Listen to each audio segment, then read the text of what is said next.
Hi, it's Deborah from Embody Nature. Welcome this morning. I am a trauma and emotional regulation coach. And for those of you, if it's your first time, welcome. So lovely to have you. And if you're returning, say hi. It's always amazing to keep up the conversations during the week, to share with each other and grow and learn together. So today I'm talking about something that's, really come across strongly for me this week. And it's why we keep on looking for safety in relationships. So I had a therapy session this week. It was 2 hours. It was pretty intense, and it was a lot of looking at subconscious modalities because some stuff had come up for me recently where I was really triggered about some stuff from the past, and I just needed to work through stuff. And it really surprised me that safety kept on coming up for me. And I guess if you struggle with relationships yourself, if you overthink or get anxious, if you're craving reassurance, or constantly questioning whether someone is right for you, you need to hear this because I realized something sort of really massive for me this week. I have been looking for safety in other people my whole life, and maybe you have too. So I started feeling really unsafe as a child. I had a childhood of persistent, ongoing abuse. And because of this, I've been really hyper vigilant in looking for safety in everything I do and everything in my life. And safety for me sort of meant always knowing where the next meal came from. I get really anxious if I don't know when the food's coming, who the food is, if I have to hunt it down. That gets me really anxious. I also control my environment and the people, whatever's going on around me. And also really having solid routines, which can be a really amazing thing, but sometimes that can tip into the I'm actually still just trying to control things. So the irony was that in my 20s and 30s, I really got into adventure sports, which saw me traveling all the way around the world and doing snowboarding and mountain biking and high alpine hiking. And probably far more drinking than I should have realistically been doing for my beautiful body. And what I realized is even though I was trying to find safety in things, I was kind of flitting to the opposite end of the extreme and just going, how can I push myself on the edge as much as possible? But this didn't really reflect in my relationships. And I always sort of found that sort of tricky to sort of manage. So I would bring this sense of unsafety into relationships because I didn't have it inside myself. So I had been looking for someone to sort of make me feel secure, someone to make me feel chosen, and someone to make me feel emotionally safe. And while all those things are amazing in a partner, I found that when I couldn't find that, I thought the relationship wasn't right. And what I realized is the problem was never just the relationship.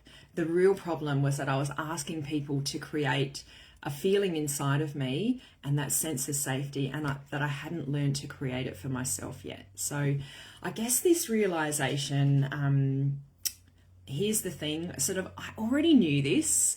Consciously I knew this. I teach this. But sometimes I guess healing happens in layers. And sometimes you know something in your head, but your body hasn't quite caught up yet. And then suddenly it drops deeper. And this is kind of what happened for me this week. It sort of landed right into my subconscious and really broke something open for me. And I just thought, oh my God, this is what I've been doing. And I haven't been searching for the right person. I've been searching for someone who could make me feel safe. And why we do this, I guess, if as a child you felt your love felt inconsistent, your needs weren't fully met, or you had to earn affection, or you had to stay small or good or pleasing to sort of feel accepted, then your nervous system learnt something very important. It's that safety comes from approval. Safety comes from being chosen. Safety comes from keeping everybody happy. And safety comes from making sure nobody leaves. So then we grow up, and without even realizing it, we start looking for those relationships to heal what wounded us in our childhood. We look for someone to soothe those parts of us that we'd never actually learned to soothe ourselves. And I'm going to guess, you probably guessed yourself, that doesn't work. You know, we've got such a small conscious part of our brain that's running the show. 90% of what happens, our emotional responses, our values, and the way we show up in the world is happening from that subconscious level, and those patterns that were ingrained often a long time, you know, in our childhoods, and sometimes we even carry stuff from previous generations, and the way our parents experienced life then came down to how they treated us. So the hard truth that hit me this week was that no relationship will ever feel safe when my nervous system is just trying to, you know, doesn't know how to feel safe itself. So read that again. No relationship will ever feel safe when your nervous system doesn't know how to feel safe within yourself. Because even if someone loves you deeply, even if they reassure you, and even if they show up consistently, your inner world is dysregulated. You'll still question their love. You will still fear losing them. You will overanalyze things. I'm the queen of that. Or need more reassurance. Or, you know, really struggle to trust what's right in front of you. Because external safety can't fix your internal unsafety and what's going on underneath. So, and that was one of the most humbling things I think I've had to admit to myself, and it landed really hard. I could almost hear the sound of the clunk when it landed. If you're struggling in a relationship right now, or if you have struggled in something recently and you're really trying to refigure where to next, like, you know, let's not step into that same kind of dynamic again, the one that hurt you or broke you or really just didn't support you. So if you keep attracting emotionally unavailable people, or if you keep feeling anxious, needy, clingy, or even avoidant or fearful, maybe this is your sign to pause. So maybe the answer is not to keep searching. Maybe the answer isn't finding the right person. Maybe the answer is learning how to become a safe place yourself first. So to build that relationship with yourself where you are right now. So hi Robin, hi Tali, so nice to see you guys today. Great to have you here. So you have to learn to build that safety for yourself first, and build a relationship where you know, with yourself, where you know, I can hold myself. I can regulate myself. And I tell you, that's the biggest gift I've ever been able to give myself, particularly in the last 5 years, is to know that when I get dysregulated, I have all the tools to kind of manage that myself. And I know who else I can step out to if I really need it. I can soothe myself. I know some really good tools and tricks that can help me. And I can survive that discomfort of my emotions flaring. And I am safe when others can't provide that for me. Because that is where everything changes. And I guess this is exactly what I do in my therapy space and around the subconscious healing that I do. You can't kind of talk yourself into safety. It's not like you can just consciously affirm yourself and go, I'm safe, I'm safe, I'm safe. Because that happens up there, but you don't feel that go through your whole body and know that you're safe. We can only deal with subconscious stuff at that subconscious level. So we have to go into that space where we can utilize things like our emotions and pictures to help us make changes in those core wounds that are below the surface for us. And whether those wounds are, I'm not good enough, I am abandoned, I don't feel safe, I feel like I'm trapped. Whatever your core wound is, and you'll find that there's one that shows up for you more often than not. For me, mine is abandonment, but sometimes it can be that feeling of being unsafe.